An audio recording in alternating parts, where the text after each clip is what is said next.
Hi, everyone.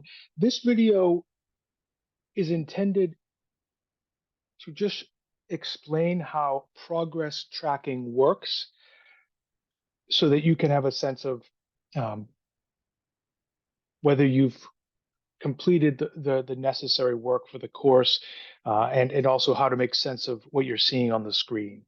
So progress tracking, I'm in student view here. I'm going to click on the piece, and what you'll see for week one for me, I'm coming in now as sort of a new student, if you will. Next to each of the different items for week one, there's a little circle. Um, and those is something that essentially is you could say is tracked, I guess. Now, how this works, it's a great tool, but you ought to also have to be aware of how it works with different types of assignments, because this part can be a little bit confusing. But once you get it, hopefully it will be helpful to you.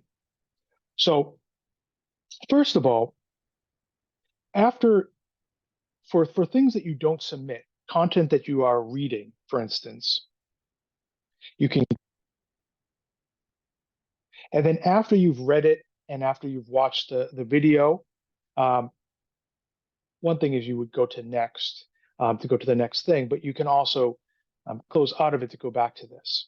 And this half circle indicates that you've opened it, that you at least reviewed it. Now, if you feel that you've completed that content, um, you can click that, and then it says 1 of 7 completed. And you can do the same thing for the second piece. Again, you can't click it until you've at least looked at it. But I'm suggesting that you don't just click on it and then go back and then say you completed it. This progress tracking is for you to keep track of your work. So I would only click it once you feel like you've read it and completed that part of the course. Again, this has nothing to do actually with your grade for the course. It's just a way for you to track what you've completed. So so there's no sense of just checking it off just to check it off because actually it doesn't affect your grade. Um, it's for your own tracking. So let's say I've read this, then I want to say, okay, it's half. It says I've started it. I can mark that as complete. Now the same is actually true for the um, introduce yourself element. I'm not going to click on that because it might show some of the posts from other students that I don't want to have that in on the screen.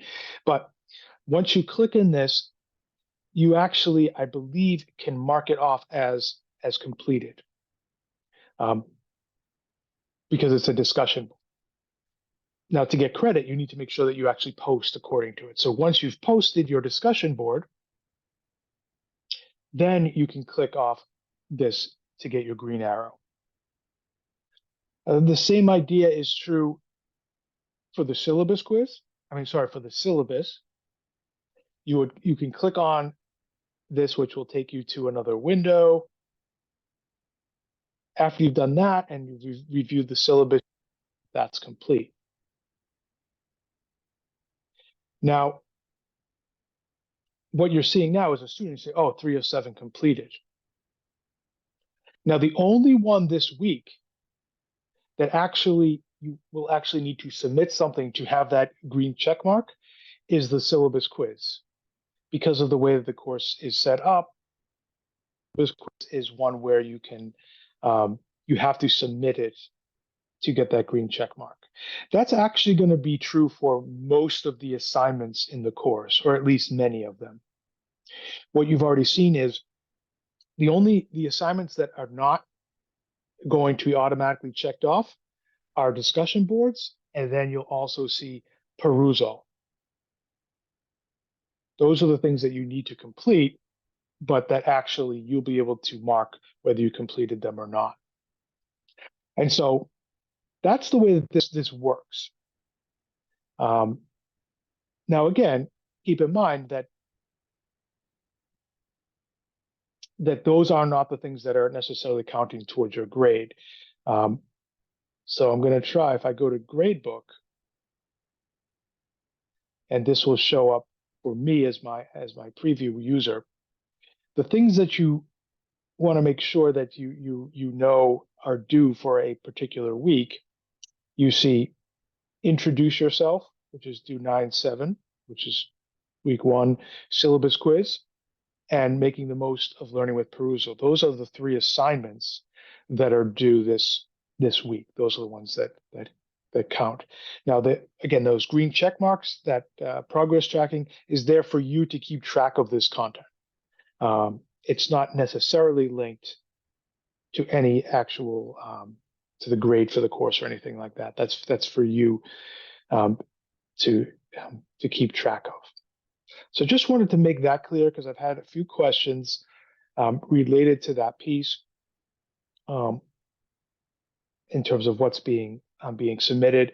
If you have submitted, for instance, your introduction through Blackboard, and you've done the requisite amount of Perusall annotations, you can check those off in your weekly folder. Those will not be automatically checked off. Only the syllabus quiz will be. I hope that helps clarify things. Again, I think that this tool of progress tracking is pretty helpful. So you can keep track of the content and the work that you've completed. But keep in mind that you'll need to understand how it works, and you will need to check off certain things on your own to keep track of these things. And again, those check marks, those are actually really for you to keep track of. The stuff that I look at essentially is the things that are submitted for those things. These other pieces, for instance, reading different information, that's going to help you with the content for the week. But it's not something that is graded. That it's not like it's graded that you read it, although that will be clear in other elements that are graded. So again, these things are for your purposes to keep track of, but I think it's a useful tool. And again, I hope that helps.